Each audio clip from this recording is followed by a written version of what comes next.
Hi, everyone. Thank you so much for your patience. I see you all in the chat, and we really appreciate you all kind of going with our technical issues. Real quick, because we are taking up a lot of your time, I wanted to welcome you to our webinar. I'm Molly. I'm the community manager for Savvy Cooperative. Savvy Cooperative is a service and an advocacy group that we work to empower patients of all types, including caregivers, to share their experiences with health innovators in everything they do, because we believe that the patient's voice should be involved in everything that patients touch. So I'd welcome you to learn more about us. I won't go into too much, but I'll shoot my email out in the chat if you have any questions, and I'd love to hear from you. I will quickly introduce the wonderful Terri Wilder, who you can see next to me. Terri is our moderator for today and really is the, the reason we're having this webinar. This was her idea, and it's a wonderful idea because it seems like our community really needs it right now. Terri is an amazing advocate for the HIV and AIDS community. She has worked for, I won't say how long, but quite a long time in the community, has years of experience, and she's turned those skills that she has into advocating and fighting for the ME community as well. So I will kick it off to Terri and we will get started. Great. Thank you so much, Molly. And I'm thrilled to be here today. This is an important topic to me. Certainly starting last year, basically the last week in February, I was out in California visiting my doctor, my ME doctor, and that's when it came into my consciousness of this new pandemic that was circling our world was really, really serious. And of course, the first thing I thought of was, oh gosh, this is a virus. We may have more people with ME. So I, became very, very involved in advocating for the COVID community and the long COVID community. And so that's why I'm so thrilled today that we're here to talk about the long haul and what every person should know about long COVID. And we have a great panelist today that I'm going to be honored to introduce. So I don't want to take any more time. I want us to get right into the conversation today. And our first speaker, who is a board member with Body Politic, who's really hit the ground running, which is probably not the right phrase because she's been so impacted by COVID. But I want you to really listen to her story and really think about the things that she's saying and what it's been like for people to have COVID. So I'm pleased to introduce Chimere Smith to be our first panelist speaker. Thank you so much, Terri.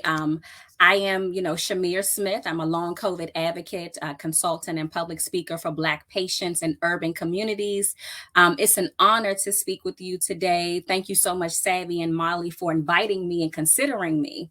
I'd like to talk about my life a little bit in terms of the sevens, right? The number 7.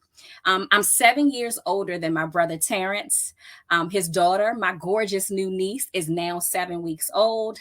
On Monday, while taking a lovely walk with a friend, I reached, for the first time in a very long time, I walked over 7,000 steps. And since I became a teacher in 2015, I have always taught 7th graders. This week, I celebrate my 7th year of teaching. Teaching has given me something that nothing else could. Most teachers will tell you that they do it because they love the kids. But for a few of us who truly become invested in the industry, we understand that teaching gives us purpose. It validates what we can do and how we can affect and impact the world. But teaching makes me a better person. It makes me accountable to myself and others. And it settles my insecurities about not being enough in my own personal life. You can't raise standardized testing scores in English in an underserved school in a crime-ridden city like Baltimore and not feel like you are enough in doing something right. I did that and so much more. I defied the odds. I used my first grade teacher's comments about me talking too much to impact 12 to 15-year-olds for 5 years. And then in some words, I would say in my community, we say, I did the damn thing.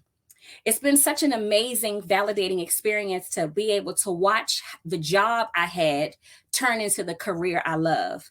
And yet, as I celebrate my tenure as a 7th-year teacher, I realize that I do all of this sitting in front of you. As you can see, there is no classroom, there are no students, there's no Shakespearean quotes on my whiteboard for us to analyze, there are no journal entries for us to dissect, no nervous giggles about the course language in textbooks, no Socratic seminars, no pencil sharpeners, no meditative circles, no essay sentence starters. There is just me with you, away from my classroom, far away from the students, removed from the accolades. It's just me. COVID robbed me of everything that I knew was true about my life.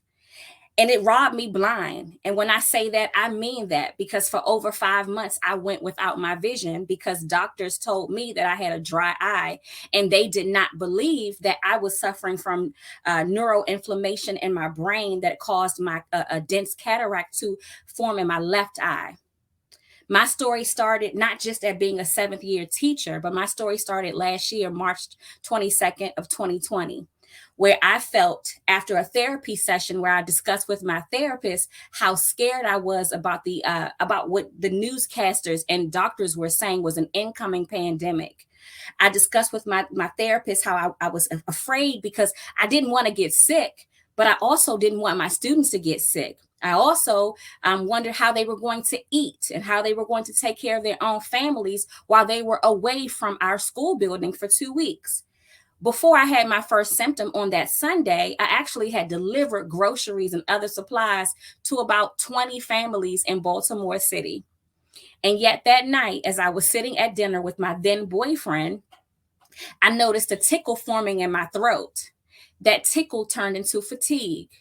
That fatigue the next day turned into some very strange spinal pain. I remember reading a book and not being able to understand the words in the book. I developed diarrhea. I had a headache.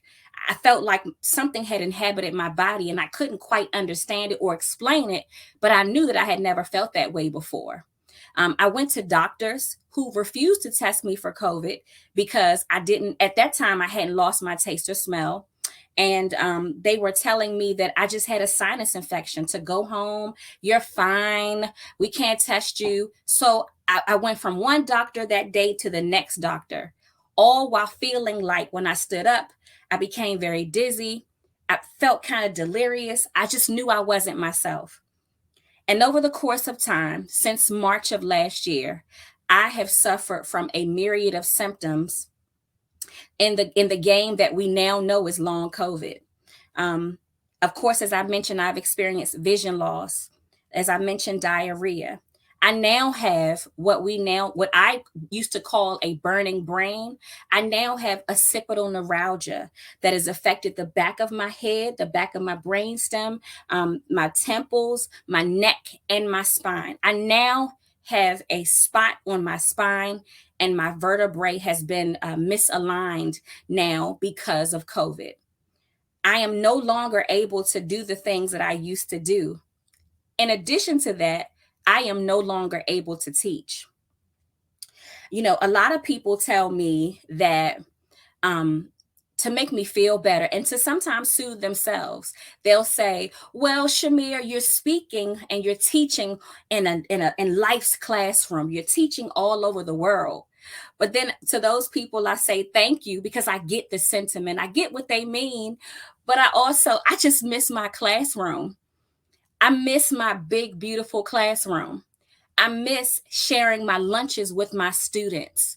I miss being able to go to a boring staff meeting and say hello to all of the teacher friends I didn't get a chance to speak to because we were working so hard to teach. It wasn't just about winning the awards or getting the accolades. It was so much more than that. It was being able to be functional with students in Baltimore who I knew needed me and who I needed just the same. In the 7th month of last year, speaking of sevens, I decided that after being dismissed for about 4 months where doctors were accusing me of having a mental illness, which in some part I may have, because as we've learned, COVID does cause psychological issues. I experienced delirium at frightening rates. I also experienced psychosis where I had no true idea whether I was in reality or if I was somewhere else. I actually thought for 3 months that I was being chased by Black figures in my basement. I could not stand light. I couldn't stand sound. I'm a music lover. I couldn't listen to my favorite songs for about 6 months. And those doctors, each and every time I would go to some of the most famous hospitals in Baltimore City, they would tell me that I was crazy, that I didn't know what I was talking about, that I needed to go home and rest, that my eyes were fine and I would get over it in a couple of months with some eye drops. I was even told by a doctor, as I described my burning brain sensation, that COVID did not cause any neurological damage. And he sent me home with the prescription for some medicine that I can't even pronounce. And so I decided in the 7th month of last year that I was going to get angry. I was going to get mad. I was going to be steaming mad because I needed people to understand that I knew that this wasn't just happening to me. It was happening to other Black women in my community. And so I decided to speak out. I decided to reach out to my local politicians, to the city councilmen in my district. I decided to reach out to the state delegates and other people who I thought could help me and investigate my case. And those people helped me to get the ball rolling so that I could connect to eye doctors who suggested that I have cataract surgery immediately, to connect me to other doctors and other specialists who, even if they didn't understand the full context of what COVID and what long COVID did, they understood at least how to listen enough to be compassionate to help me, or to at least try to help me. I started to try to talk to and educate other Black women and families because I'm a teacher, and I wanted to really make sure that people in my neighborhood in Baltimore understood how devastating this truly could be if they weren't practicing safe, having safe practices, and if they didn't safeguard themselves against COVID. And so for me, as I close, it's not so much about the fact that I've been on CNN, or I've talked to Congress, or I've been in a lot of newspapers, I've been on TV. That matters to me, but it doesn't matter as much as making sure that people understand the weight and the gravity of what happens to the body, the mind, and the spirit when long COVID catches hold. And the last thing I'll say is that over the last 18 months, well, I'll say in sevens, it's been 17, it'll be 18 months next September. There have been plenty of people who've asked the question of, why are you advocating mostly for Black people, Black women, as you take this walk as a long COVID patient advocate and consultant and public speaker? It's because there have been so many times before COVID came on the scene that Black women and Black people's health challenges and their experiences have been marginalized, and they have not been considered. It should not have taken COVID for us to recognize so many of the health disparities that we face. And so I will never, ever, ever stop putting Black people, Black patients in my titling ever. Because I am a Black woman, I understand Black women, and I understand Black families. So thank you for listening today, and I appreciate you.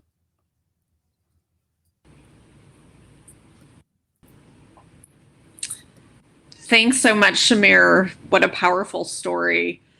I really appreciate you sharing that, and it's heartbreaking to hear some of the things that you shared. We have a lot of work to do.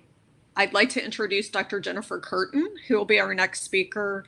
She is a physician at the Center for Complex Diseases in California. I see one of her colleagues, and welcome, Dr. Curtin. Thanks, Terri. Thank you guys for having me. Chimere, your story is so heartbreaking. I was kind of tearing up actually a little bit. So All right, guys. Well, thank you so much for having me here. So I'm here to talk about long COVID and the potential overlap with ME/CFS.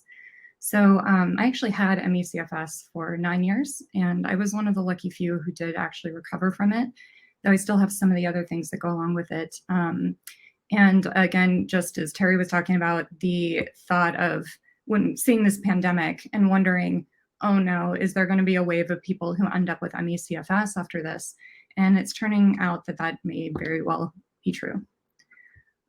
So I practice at Center for Complex Diseases. We have 2 locations, one in Mountain View, California, one in Seattle, Washington. We specialize in ME/CFS, mast cell activation, POTS, and several related conditions. And over the past year, we've been seeing an increasing number of people with long COVID. And we've been finding that our experience with the conditions that we've been treating up till now have actually been quite helpful in managing such cases. And so disclaimer, so this talk that I'm giving is more focused on long COVID, particularly after infections in folks who were not necessarily hospitalized for COVID. So because hospitalization, it's almost like there's 2 groups of long COVID patients in a way.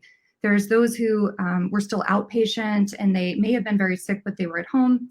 And those who were hospitalized and maybe were on ventilators or in the ICU, because just being on a ventilator, being in the ICU for a long time, there's a lot of different complications that can come up specifically from that. And just like medication toxicities, blood clots, mechanical ventilation, they have their own consequences that the medical community is actually quite familiar with. However, it's more the folks who didn't end up in the hospital, who maybe even didn't even get tested for COVID originally, and now have these symptoms that have shown up and are a little harder to put into some kind of category or bin. Those are who I'm directing this talk towards. And then also just a disclaimer too, this talk is educational. I will be talking about different kinds of potential treatments, but again, this is educational in nature, and anything you do to your health, you should always run by your healthcare provider first. Okay, so long COVID, and it's also known as post-acute sequela of COVID-19 or PASC. And basically it's defined as symptoms lasting longer than 4 weeks after the onset of the acute symptoms of COVID-19. Estimates range that it's affecting as many as 10 to 30% of people who get COVID-19, even those who had mild or even asymptomatic infection. And a proportion of those with COVID-19 appear to sort of recover over months, but many still have symptoms even a year and a half out. And recently, over $1 billion in research has been put towards long COVID research. And the Biden administration recently added long COVID to the list of Social Security recognized disabilities, which is great. That's a huge step forward, but we still have a long way to go. And so symptoms that are commonly reported in long COVID from the literature, fatigue and also exertional intolerance. So meaning a lot of people are reporting that they cannot do the same level of activity that they were able to do prior to COVID. There are people who were running marathons prior to getting COVID, and now they have trouble walking up one flight of stairs. Shortness of breath, also called dyspnea. Usually this is pronounced more so with exertion. People feel very short of breath. And sometimes this is in the absence of any pulmonary findings on any testing or sometimes imaging, although sometimes you can find some issues on the imaging. Loss of sense of taste or smell, or both. Complaints of cognitive issues, which is commonly referred to as brain fog. There are new or worsening psychiatric manifestations, like just sudden new onset anxiety with panic attacks when the person never had that problem before. Insomnia and sleep difficulties, and also sleep that's just not restorative. Like you'll sleep all night and wake up and it feels like you didn't sleep at all. Headaches of multiple kinds. Pain. Some people are getting joint pain, muscle aches, or they have pain that's widespread everywhere. Tachycardia, so that means your heart rate is going too fast. Palpitations, feeling like your heart is beating either too hard or irregularly. Arrhythmia means an abnormal heart rhythm. There have been more things as well. And the ones that are highlighted in bold, those are actually key symptoms of ME/CFS. So what is ME/CFS? It stands for myalgic encephalomyelitis chronic fatigue syndrome. It's a complex multi-system illness, and it often onsets after a stressor. And the most common thing that triggers ME/CFS is usually a viral-like illness or some kind of infection. There's no easily available diagnostic biomarker. There's no blood test you can have done to diagnose you with this condition. Right now, it's a clinical diagnosis. There are some testing types we can do, but they're hard to, not everybody can access them. There are no FDA-approved treatments for this condition either. It's been grossly underfunded as far as research dollars go, and that's been a huge hindrance in moving forward. But now, that's one of the, I guess you can say, a silver lining of long COVID is that it has brought a spotlight onto post-viral illnesses. And so it seems like ME/CFS may get some more, funding and attention and some of this stuff to bring it up to where it needed to have been this whole time. There are studies showing that there's immune system dysregulation. There's energy production deficits. There are some very interesting studies that there's low blood flow to the brain when you're in an upright position. There are several others too showing that the heart is not able to fill completely with blood before it pumps. So you can't quite get as much blood out to your body every time your heart beats. And there are multiple illnesses that are commonly coexisting with ME/CFS, namely fibromyalgia, POTS, which is postural orthostatic tachycardia syndrome, where when you stand up, your heart rate shoots up quite a significant amount. Migraines are common. Hypermobile Ehlers-Danlos syndrome, where people are unusually flexible. They have sometimes stretchy skin. There are a lot of other things that come with that. Small fiber neuropathy. Small fibers are the ones that they're little nerves and they're kind of everywhere. And they transmit signals of pain. And also they transmit signals from your central nervous system out to your body to regulate your automatic processes, the things we don't have to think about doing. So things like sweating when you're warm or when you're exercising, or allowing blood to flow to different areas in different amounts if you're using that particular muscle a lot. Those things can be impacted if those small fibers are damaged. It's like cutting a wire in a circuit.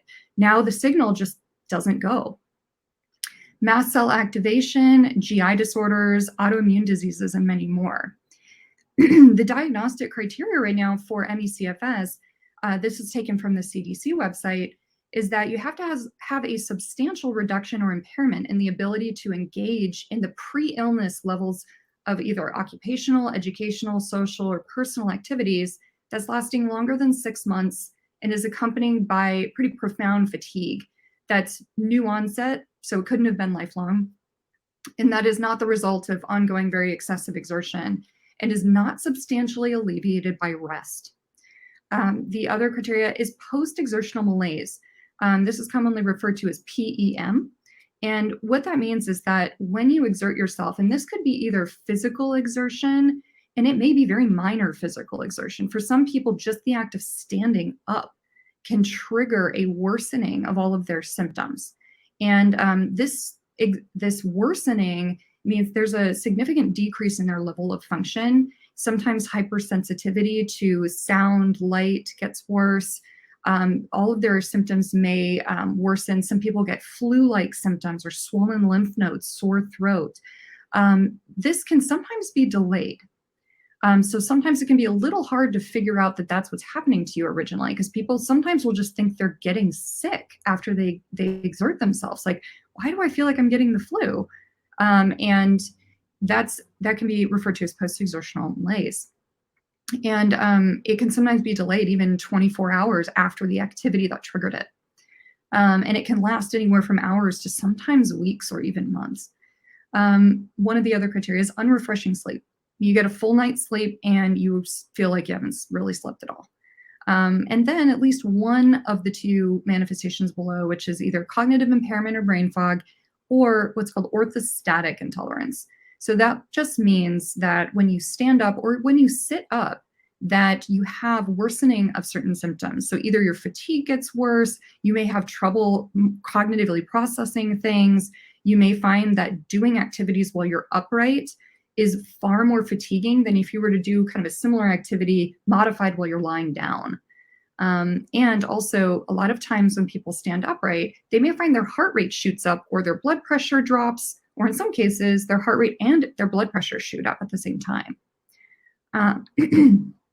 But right now, this is a clinical diagnosis. And so, there's a big concern that, even with all this amount of funding that's been put towards long COVID, the research is going to take years for us to have answers. And what can really be done right now for people with long COVID and ME/CFS?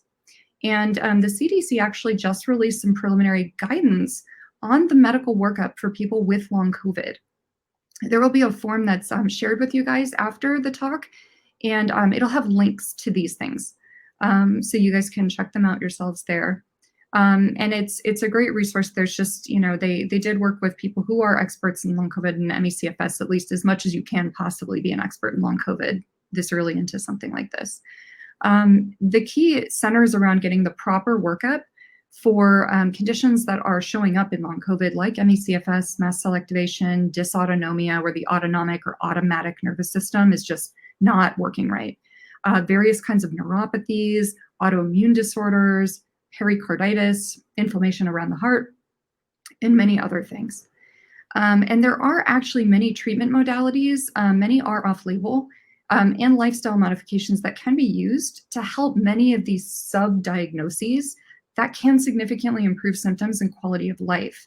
So right now what we're doing is kind of breaking things down into what do we have some knowledge about that may be showing up here, and what can we do about that?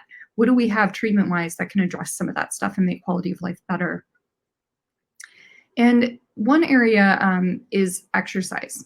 So it's a frequent thing for after someone's out of an intensive care unit, they've had a very severe lung infection, and their lungs actually can have some scarring, they can have inflammation, your diaphragm can become weak if you were on a ventilator. So it's very common to do what's called cardiopulmonary rehabilitation, where it's like physical therapy and exercise training to kind of get some of your lung function back. And that was found to be beneficial in some SARS survivors from the original SARS outbreak. And it can be helpful for people with long COVID, with heart or lung damage or deconditioning, to try and get some of that function back. However, in people with ME/CFS and long haulers experiencing true post-exertional malaise, where when you exercise or you exert yourself, you are down for the count for a prolonged period after that, they should consider pacing their activity. And the key part here is that when you push in ME/CFS, when you push beyond that limit and you go into what we call a crash or a flare-up of your symptoms after exertion, sometimes that can actually make the patient worse. So the key is listening to your body. That is the biggest key. And if you're noticing that, hey, if I go up 2 flights of stairs, I can't get out of bed for 3 days, then that means that you got to find a limit, and maybe between those 2 flights of stairs, sit down and rest for maybe 5 or 10 minutes before you take the second flight of stairs. And it seems kind of nuts, like, wait, really? I used to run marathons before this, but that's kind of what you have to do. And then you can actually do a lot more things when you pace. So you build in rest. You listen to cues from your body and say, okay, you know what? My heart rate feels like it's kind of racing. And some people will actually use like a smartwatch or a chest strap that helps them monitor their heart rate while they're doing things. And if it shoots up too much, like if it starts going above 100, 110, then they'll start like, okay, maybe I need to take a break and rest, let my heart rate come back down for a bit. Then I can do something more. And that way they don't push themselves past that tolerance of activity threshold that launches them into a crash. Okay. And then different treatment options for some of these sub-conditions. Generally, the treatments are individualized based on what a patient presents with and what comorbid conditions are found. So for instance, like for mast cell activation, twice daily antihistamines, mast cell stabilizers, there's a whole list of those. leukotriene inhibitors, things like Singulair and Xylutin, NSAIDs, which are anti-inflammatories, allergen identification, getting allergy tested, figuring out what are you allergic to. You may have developed new allergies and not realize that you're allergic to something, and many more things. That the list for mast cell is extremely long. Small fiber neuropathy has been reported in some people with long COVID, and there are ongoing studies looking at more of this. There are medications to help with neuropathic pain. If there's an autoimmune association with this, sometimes immune modulatory therapies can actually be helpful. And just always you want to rule out just kind of basic other causes of small fiber neuropathy, like undiagnosed diabetes. There are some people who are developing diabetes new onset after COVID. And also things like vitamin deficiencies. You know, if you lost your appetite and you weren't eating for quite a while, you could have deficiencies that may be contributing to that. Autoimmunity. There are multiple studies now that have found autoantibodies, antibodies against your own body, that are showing up in people not just with long COVID, but acute COVID as well. And also in people with ME/CFS. Treatments can include things like steroids, and I'm talking about glucocorticoids, not anabolic steroids. Plaquenil, other immunomodulatory therapies, things like IVIG, and things like Rituxan. And then for ME/CFS, the biggest thing is always pacing your activities. There have been some studies looking at the effectiveness of L-carnitine, a combination of CoQ10 and ubiquinol, low-dose Abilify, low-dose naltrexone, antivirals, other immune modulators, possibly oxaloacetate, which one of my colleagues is helping with a study on that. And they are actually, I think, doing a study for long COVID that's open for recruiting right now. And so, you know, that'll wrap up for me. If you have any questions, you can send them to me in the chat. And also, I am working on an app to help connect people with ME/CFS and long COVID with providers. There are some symptom tracking type things, but it's more to kind of figure out, okay, how do we get you in touch with the right person to take care of you and help figure out which of these subconditions you might be experiencing faster so that you don't have such a long delay in care. And also it'll include things like education on the provider side and such. So if you want notifications on when the app will be released, you can just go to our website and we'll just send you updates as the app progresses. So thank you so much. Thank you so much, Dr. Curtin. That was like a lot of information in a very short amount of time, and it was so clear. So thank you so much. And I'm seeing, at least in the private chat among the presenters, thank you so much for going over treatments. It's, you know, as people with chronic diseases, we always want to hear, like, what is the next thing that's coming that could potentially help us, recognizing that we all have our own unique experience and our bodies react in our own way. But it's good to hear that information laid out as possibilities, because with these two particular diseases, we're always looking for the next possibility. So thank you. So I next want to introduce our final panelist, who I just adore and has a wealth of knowledge, and I really look to her a lot for my knowledge and wisdom. And so our next speaker is going to be Wilhelmina Jenkins, who I work with a lot through ME Action.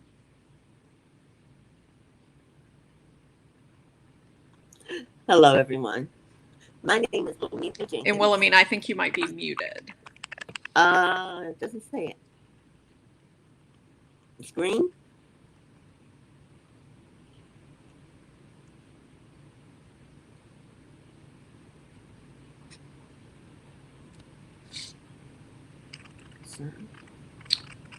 Wilhelmina, can you hear me? Is it working now? Is it working now?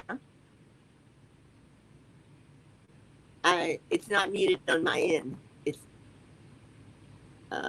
You're good, Wilhelmina. okay. Thank you.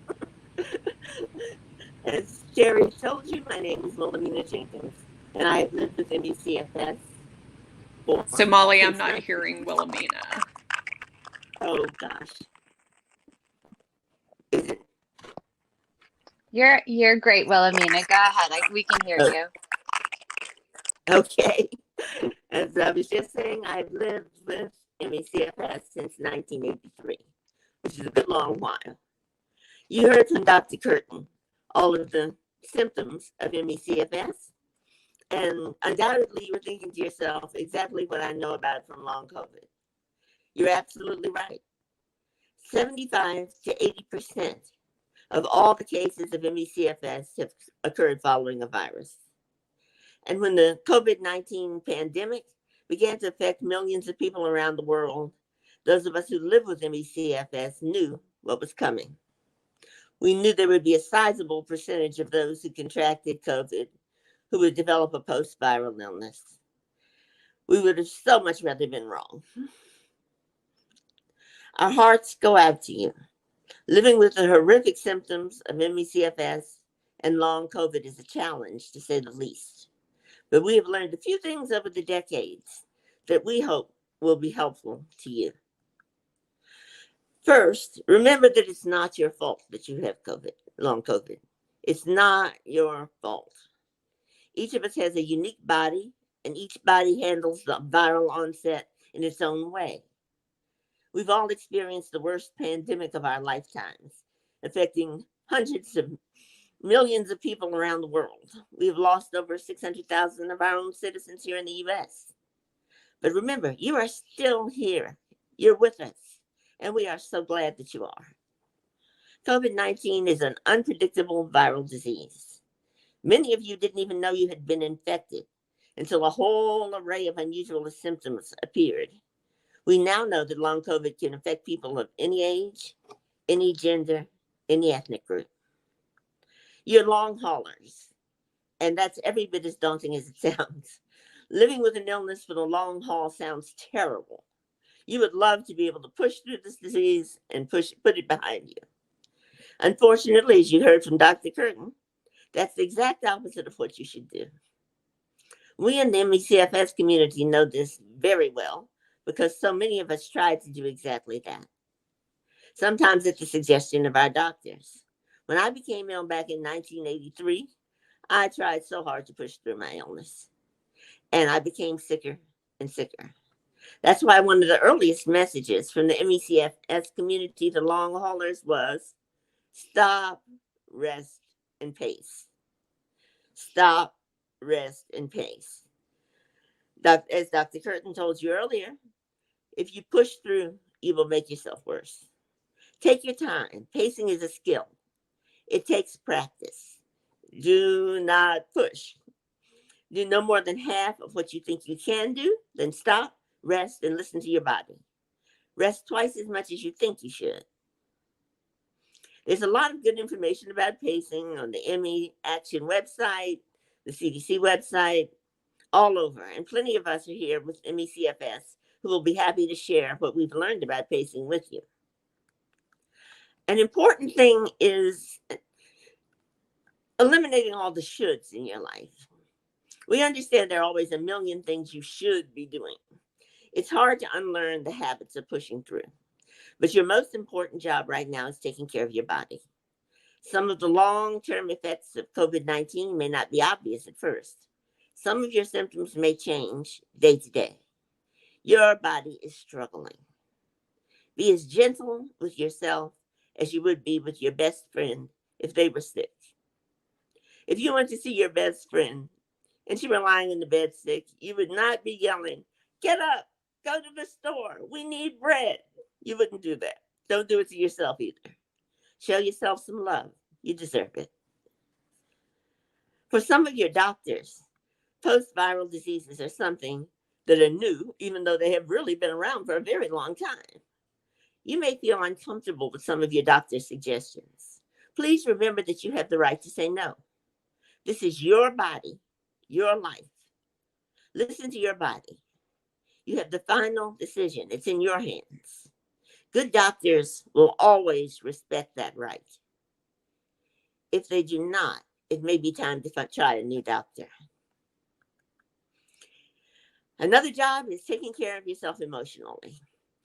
To help yourself heal emotionally from the trauma that you're going through. Mourn those losses that you have.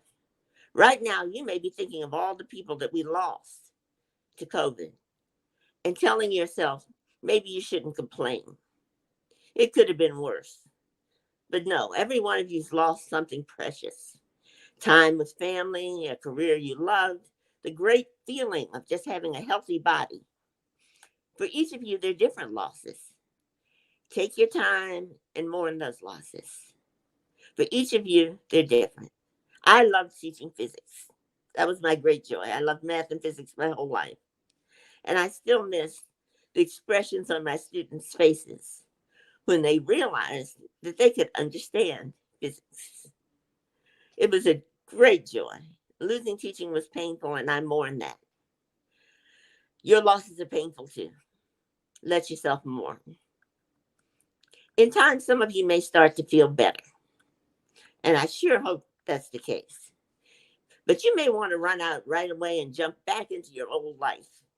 You may see a fellow long hauler who's now out jogging and riding bikes and doing all sorts of things. And you may feel that you should be doing the same thing. Please never compare yourself with anyone else. Your body is unique and it's on its own path. Celebrate when others begin to heal, but never compare. When you're ready to start anything new with your body, go low and slow. When you restart an activity, start out doing far less than you think you can. The same holds true for medications that you and your doctor think might help. And it was lovely to see Dr. Curtin mentioning so many. Add medications in one at a time so you can see exactly how your body is affected. Your body's different from anyone else's. You can't look at someone else who gets better from a medication and decide it'll work for you also. Listen to your own body. Start with very low doses.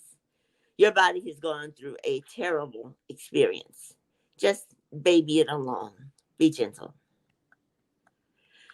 And sadly, some of you may not be feeling better. I know how that feels. I have been sick with ME/CFS for over 38 years. It is heartbreaking. But please remember that your life has value, not because of what you can do, but because of who you are. Try to find something that reminds you that you are still that same person that you've always been. An activity that you may have to do in a new way, but that lets you express who you are inside. For me, it was activism, speaking out for fairness for people with my disease, often from my bed. A second thing for me was spending time with my grandchildren. I couldn't do all those grandma things that other grandmas want to do, like baking cookies or going on a cruise or all the wonderful things I saw their grandmas doing. But I found all kinds of ways to be a grandma from one spot without moving. Reading, using my imagination. For some other of my friends, it's art or writing or spending time with other relatives. Find whatever works for you. Find yourself. And I hope that you will try to do something that I know is difficult. Try to hold on to hope for the future while living in the present.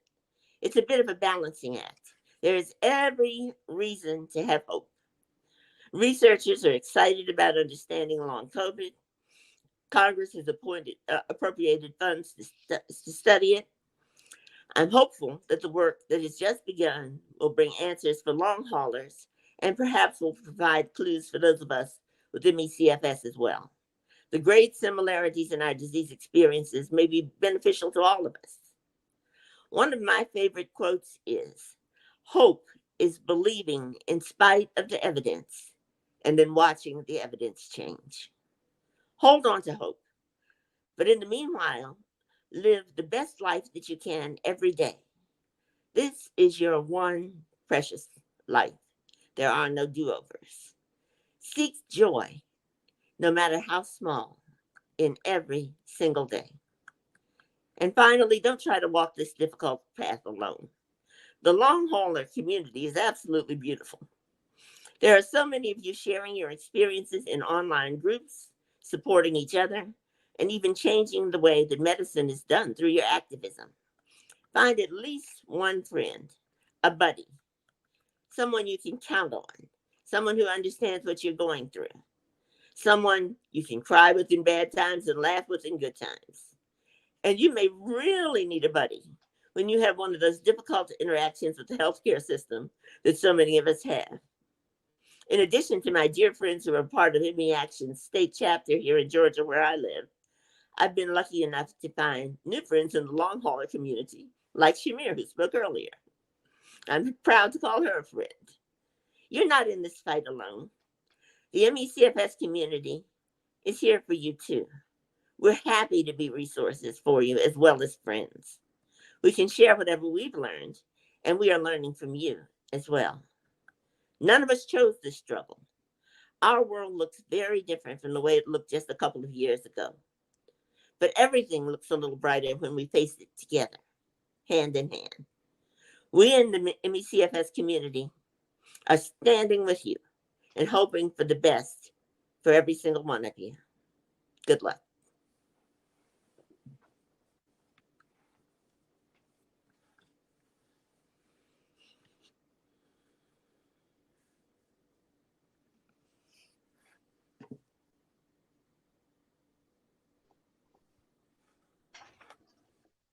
Thank you, Wilhelmina.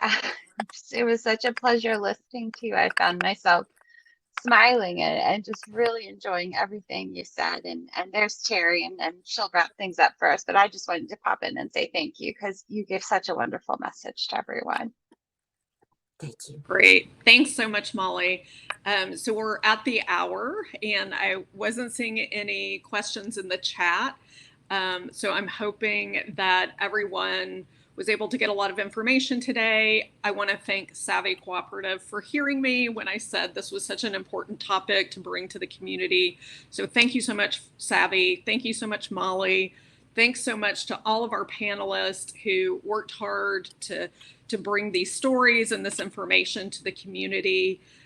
Please be sure to follow Savvy Cooperative if they're new to you. There's lots of opportunities to engage.